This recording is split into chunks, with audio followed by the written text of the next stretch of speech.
Hello and welcome to Ukraine Today. I'm Sergey Oganisyan and I'm joined by my colleague, Ukrainian TV journalist Dmytro Furdak, to talk about Eurovision and an incident that happened between Dmytro and a Russian journalist.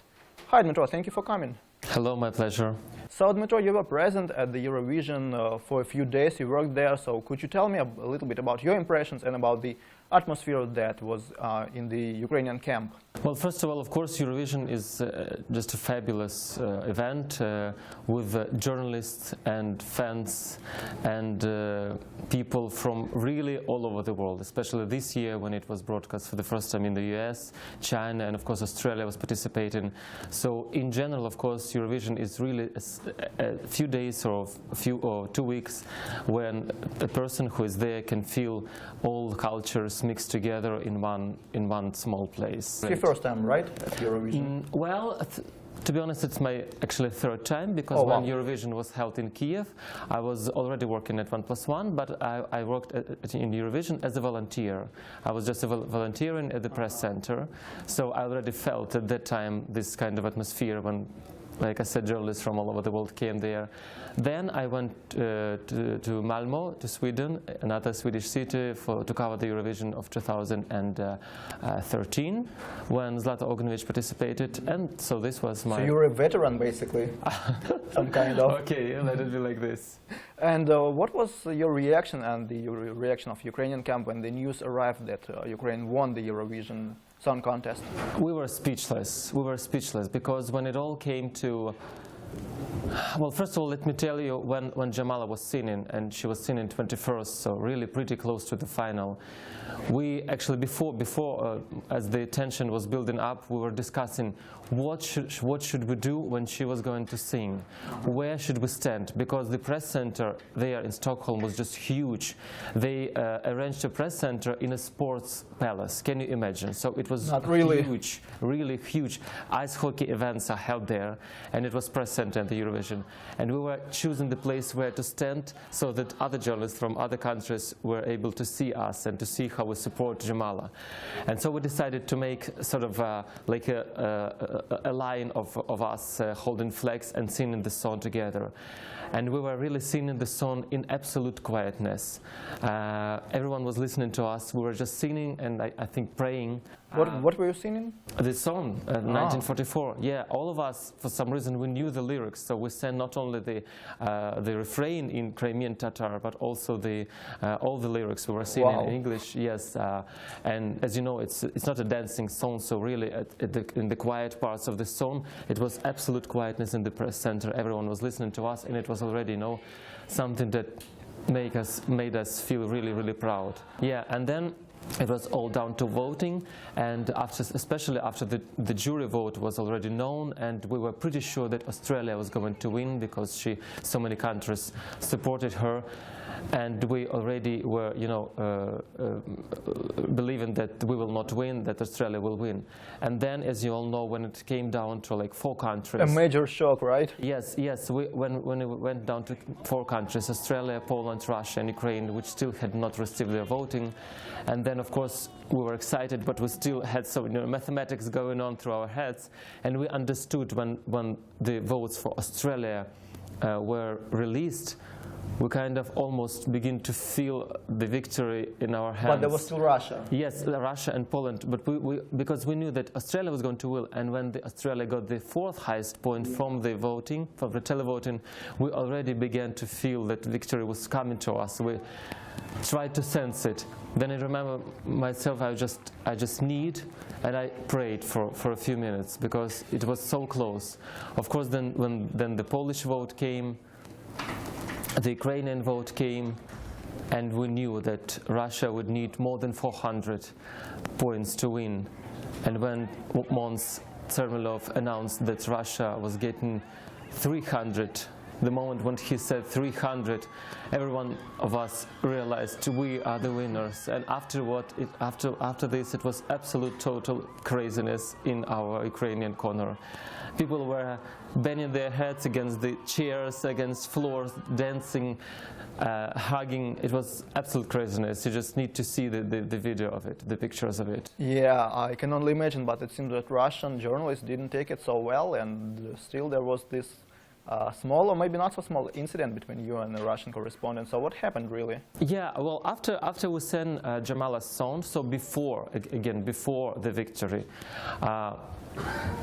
of course, I shouted "Glory to Ukraine" as usual. Of course. And people and other Ukrainians replied "Glory to heroes" as usual.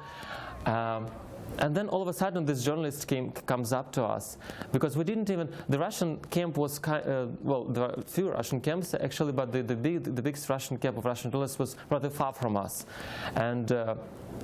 No one came to us apart from him, and so he's coming to us with a huge microphone of Russian state television. They have this huge, really. Yes. So I really knew it was Russian TV, Russian state television, Russia, and he was asking whether it's okay to shout slogans like "Glory to Ukraine" at a music event. But why? Well, what's the problem?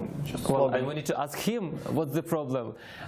As we later saw in the story that he aired, he said that Ukrainian journalists began to shout the slogans of Ukrainian nationalists. But it's not really national. Of course, it's not. It's just a patriotic, because, you know, I think if you listen to almost any speech by, for example, any American president, he would always say, "God bless America." Yeah, right. And I think no one would dare to say that he is a American nationalist. Yeah, right. That's just funny. If Putin says "Glory to Russia," is it a nationalist slogan or what? Of course, it's just funny, and he looked funny with his questions, and I couldn't help answering him. I just couldn't help. You know, the whole atmosphere was so amazing. We were so elevated by the support that we were getting from other journalists, from other countries, from the fans, and the atmosphere when we all like family. Really, I'm not trying to sound pathetic, but we really like family, the Ukrainian journalists,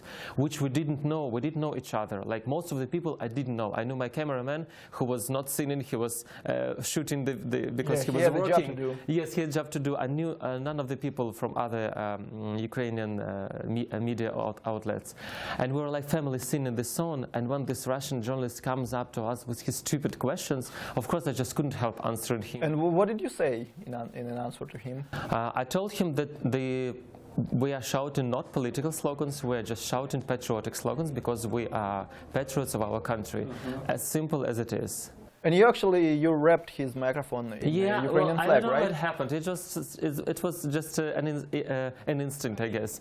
Like you said, it was just a huge mic with 3 Russian colors on it, and I had this very flag on me, and I just felt like, you know, wrapping my flag on his mic. And the reason many people are asking me now why I removed the flag so quickly, and really I just remember that I was afraid that he was going to steal my flag. And I just couldn't. I wasn't able this to happen. You know, I didn't want this to happen. Yeah, so I just removed the flag before he was going to run away with this, because this flag now it is of course very, very important to me. I will keep it forever.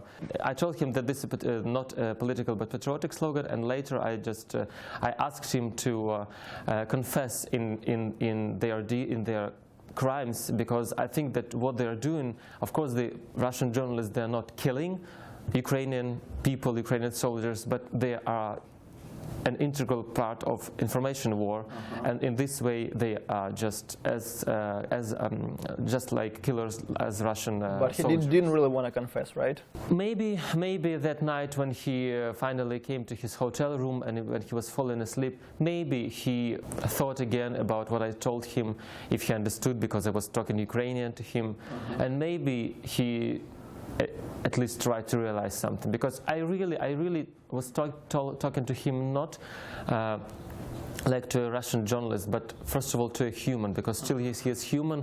He supposedly has brains and his mind, and I just wanted him to think with his own head and just realize that what they are all doing is really a crime, and time will come for them to confess, because in any case they're all younger than Vladimir Putin, and presumably Putin will die before they will understand, and they will realize that what they had been doing is really wrong, and they will have to confess, even at least to their own souls and their own consciences. Yeah, that's quite a bold statement from you. That's great. And following this story, Russian journalists and Russian citizens basically accuse the contest of being too much politicized. What do you think about it?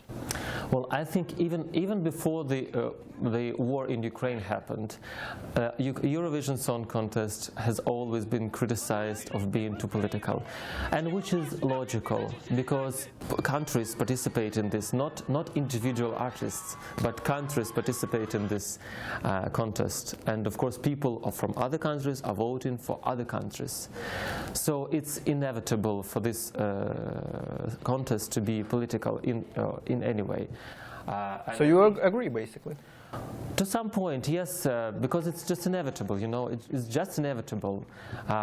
But the aim of any participant who's going to win is to overcome the political connotation. Because as we remember, when Ruslana won, so many countries voted for us. Countries that we would not expect them to vote, they voted because Ruslana's song, The Wild Dances, is still so great, so unbelievably, you know, amazing and energetic, and you can dance to it. And so many people just voted, even maybe they wouldn't support Ukraine in general, but they voted for the song because it's so huge and it's so great. And I think that's what happened to Jamala's song this year. Okay, thank you, and hopefully that Ukraine now will be able to hold this event in 2017. Dmytro, thank you very much for coming here and talking to me. Thank you, my pleasure. Thank you very much. You've been watching Ukraine Today. I'm Sergey Ganesyan, and I've been joined by Dmytro Furdak, Ukrainian TV journalist. Thank you for watching us, and I'll see you next time.